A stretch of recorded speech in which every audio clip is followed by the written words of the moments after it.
And joining us now on The Debate, in Edmonton, Alberta, author and communications consultant Allan Bonner. In the nation's capital, Toronto Star senior writer Susan Delacourt.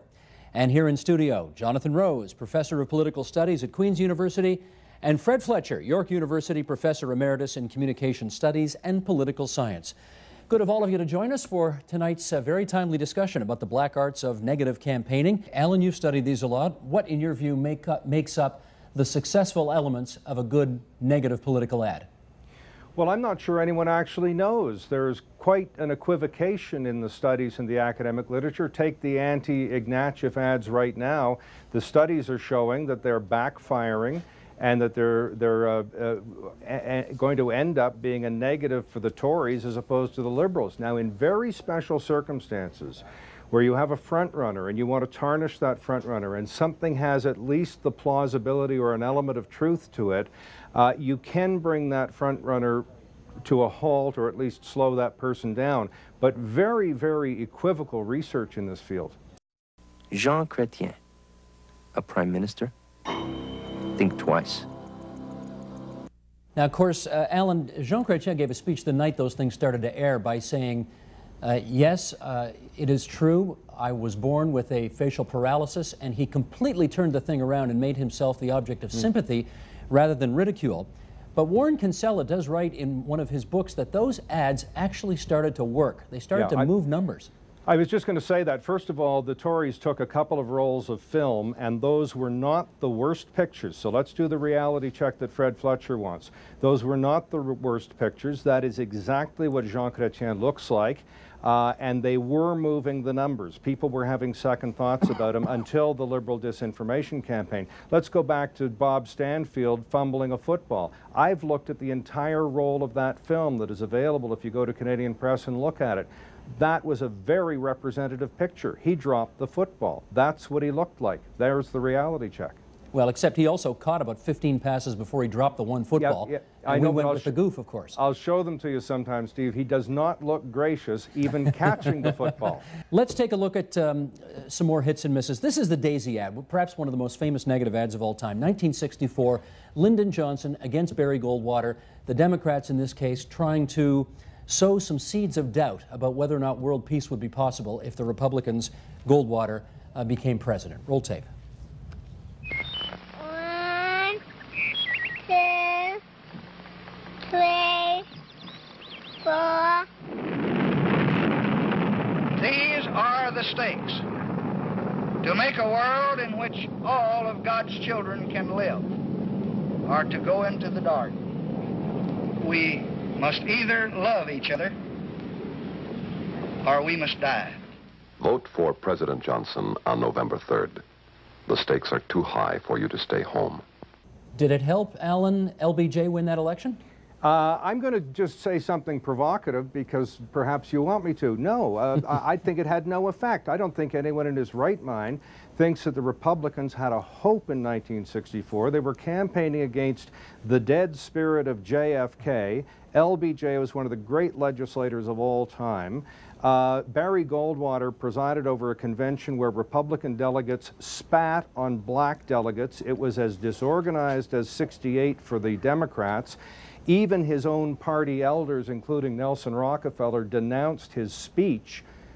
The negative ad was a bit player in a much bigger movie. Allan, would you follow up on that? Because I do remember lots of conversations among, you know, the pundit, or is it the punditi, in the last election campaign saying, boy, those Tory ads are so corny, but they also probably worked pretty well too, didn't they? Well, what the pundocracy has forgotten is that that's a good one people, people are watching YouTube, and that is now the standard of care or the broadcast standard.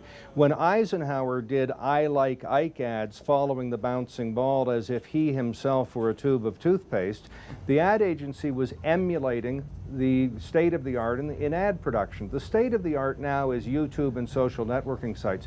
So when the NDP a couple of elections ago did the boot ad, and it never aired, as Susan has pointed out, but they got a half-page coverage in the Globe and Mail. That half-page coverage was worth $50,000, probably more than it cost to shoot the ad. So if you're an intelligent copywriter, television production company or radio production company. You emulate what is going on now, and that's what's going on now. Here's one of the most, I think, widely agreed upon vicious ads of all time. This was from the 1988 presidential election campaign. George Bush, the father, against Michael Dukakis, and this was brass knuckles politics. Roll tape, please.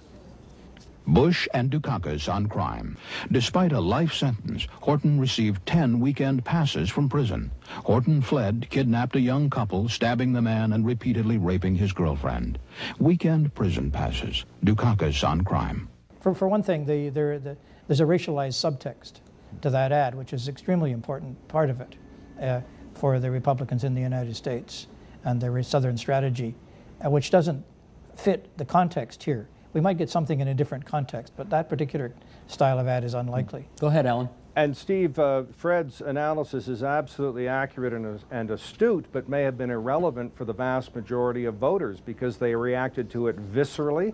They didn't want convicts on the street, and they perhaps acted accordingly. But let me also give the reality check that Fred wants, and that is, does anybody think that Dukakis had a chance against Bush in that election? This was at best icing on the cake because Dukakis made some serious errors in the debate when he was asked what would he do if Kitty were raped and assaulted, and he made serious errors in his advertising when he looked like Snoopy versus the Red Baron in a National Guard tank. So many other factors came into play. And to answer your earlier question, we have run ads that are as vicious as this in Canada. The old pamphleteers from the 1850s on through, right up into the Trudeau years, where there were anti-Roman Catholic campaigns, not on TV because we didn't have the money, but in pamphlets and other areas. I think they have been as vicious. Jonathan, what do you say? I don't think that's the same category as the facial paralysis ad. Which one's worse? I think the facial paralysis one is. Worse than the Willie Horton ad? Absolutely, and I'll tell you why. I mean, I think for all its errors that I think Fred has mentioned and omissions, I think what it does is it draws a bright line between policy differences. So it allows the public to engage in a conversation about, well, is that true? Is that not true? What does it mean? And if ads are to have any purpose, they're to provide information. And I think, arguably, this provides more information than the facial paralysis. What about the subtext that Fred referred to about inciting racism against Horton? Agreed. I mean, I think that's below the belt, and I think that's improper, but at the same time, it invites a conversation.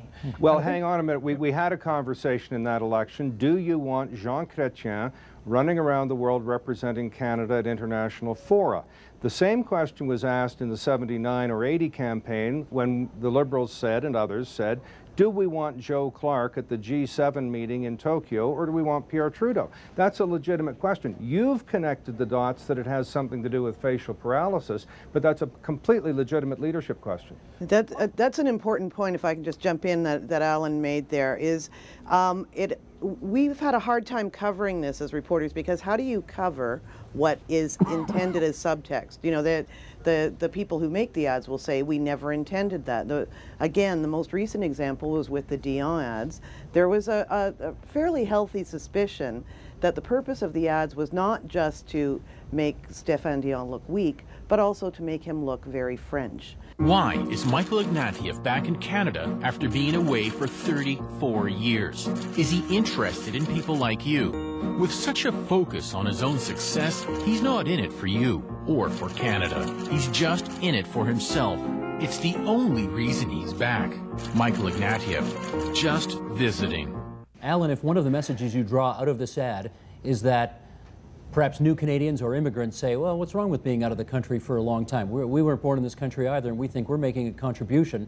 Is that to therefore conclude these ads didn't work? I don't think the ads work, and I think that research that I've seen come out today say the ads don't work. Look, we've been discussing these ads for about 3 minutes in my mind's clock, and that is about 2 minutes and 50 seconds longer than any voter is going to pay any attention to these ads. That's the different campaign I'm talking about.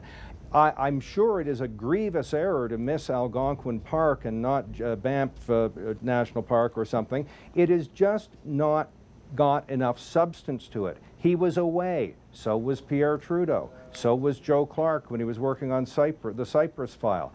He's back. What's he in it for? I also think that the average voter will discount the pro forma criticism he's arrogant, he's a bum, he isn't good leadership quality. People know that political parties say this about their opponents. As the British would say, they would say that, wouldn't they? Let's go around the horn quickly on one last quote here. This is John G. Gear writing in defense of negativity, attack ads in presidential campaigns. And he writes, without negativity, no nation can credibly think of itself as democratic. Attacks may be painful to some, but they are essential for change to take place and for any nation to prosper. Allan? A good gubernatorial or Senate campaign in the U.S. will spend $30 million.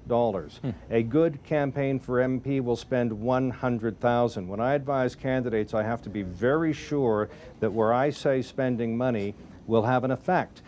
Candidates in America just spent $1 billion on advertising. What did they get for it? What worked? I still question it.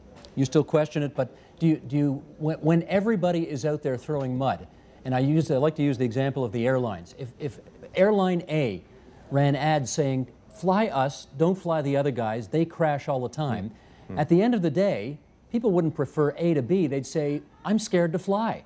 Why don't politicians get that? Very, very conventional wisdom, Steve. I'm a conventional guy, what can I tell you? No, that it reduces the brand of politics, but the research is inconclusive on that topic. Some research says it increases voter turnout. Can I thank all of our guests for participating in this discussion today? Allan Bonner, the political communications consultant out of Edmonton. Thanks so much, everybody. It's great having you along for tonight's discussion.